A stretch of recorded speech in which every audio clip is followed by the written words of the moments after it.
straight to a NASA news conference where scientists are announcing a major science finding from their Mars exploration. Let's listen in. From the Curiosity rover, we now know that Mars once was a planet very much like Earth, with warm, salty seas, with freshwater lakes, probably snow-capped peaks and clouds and a water cycle, just like we're studying here on Earth with our Earth science satellites, the water cycle here on Earth. But something has happened to Mars. It lost its water. But we still have, in the atmosphere and on the surface, for the most part, but we still have this question of, did life arise on Mars once? And can we find out? And we have lots of intriguing clues about that story. Still, that begs the question about if life started on Mars some 3.5 billion years ago, did any survive? Is there any life on Mars today? And that's a fascinating question, one that's going to take some time to answer, but technologically, we can answer. And we can answer it by sending rovers, and we can answer it by sending people. And I look forward to that day on our journey to Mars. The discovery we're going to talk about today really is most exciting because it suggests that it would be possible for there to be life today on Mars. And with that, I'm going to turn it over to Jim Green to describe a little more detail and background. Thank you very much, John. You know, we're making enormous progress with our current orbiters and rovers, as John mentioned. And this is really to look at Mars because it is the planet that's most like the Earth. It is, of course, as we've talked about, the destination for human exploration going beyond Earth. If we go back perhaps 3 billion years and take a look at Mars, Mars was a very different planet. It had an extensive atmosphere. And in fact, it had what we believe was a huge ocean, perhaps as large as 2/3 of the northern hemisphere. And that ocean may have been as much as a mile deep. So Mars indeed 3 billion years ago had extensive water resources. But something happened. Mars suffered a major climate change and lost its surface water. Today, we're revolutionizing our understanding of this planet. Our rovers are finding that there's a lot more humidity in the air than we ever imagined. As we ingest the soils, they're moist, they're hydrated, full of water.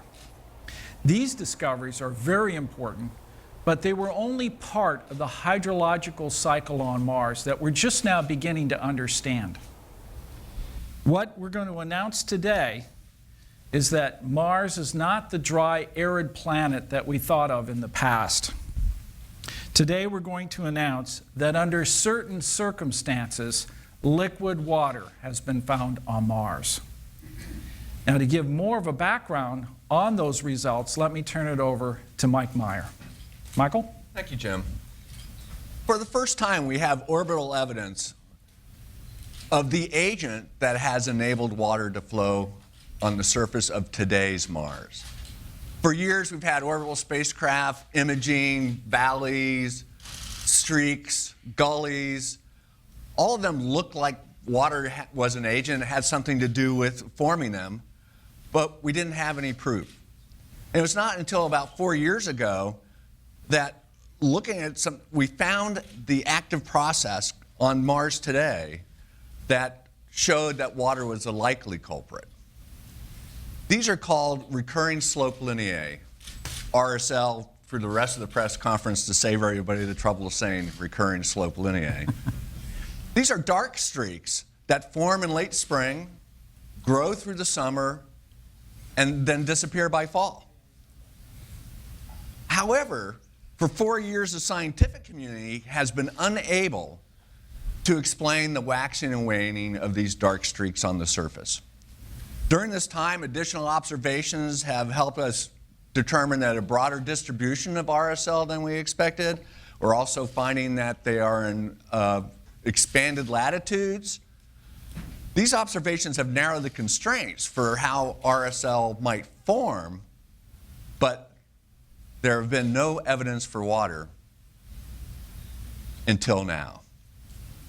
It is through the multiple spacecraft and the multiple years of observations that we've been able to make this discovery of water on today's Mars.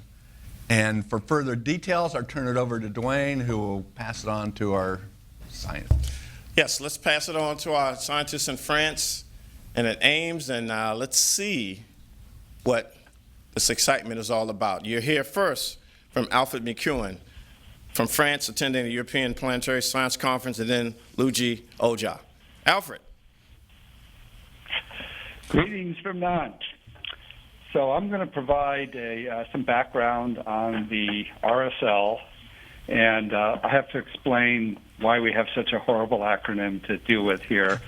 For us scientists, it's better to have a purely descriptive name. That way we can argue about how these formed and still use the same name. We don't want a name that assumes we understand what these are. So we're stuck with RSL. And so I'm going to give a little background, and then I'll turn it over to Luigi to describe his new results. Could I have the first slide, please?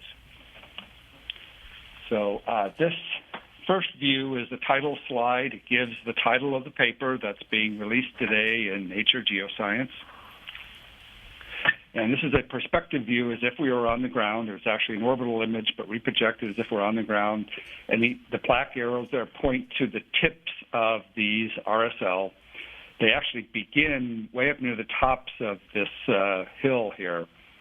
And they flow down over the bedrock, and when they flow out onto the fans at the bottom, that's where they stand out most distinctly. So these are the features we're talking about.